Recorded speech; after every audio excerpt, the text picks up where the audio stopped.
পুণ্যবতের সিদ্ধির প্রাপ্ত করার জন্য দান দেওয়ার একটি বিধান আছে।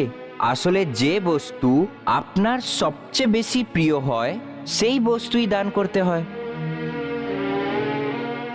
সুতরাং আপনি এটা বলুন যে এই সংসারে আপনার কি হিরে মুক্ত, গয়না, সোনা এইসবই সবচেয়ে বেশি প্রিয়?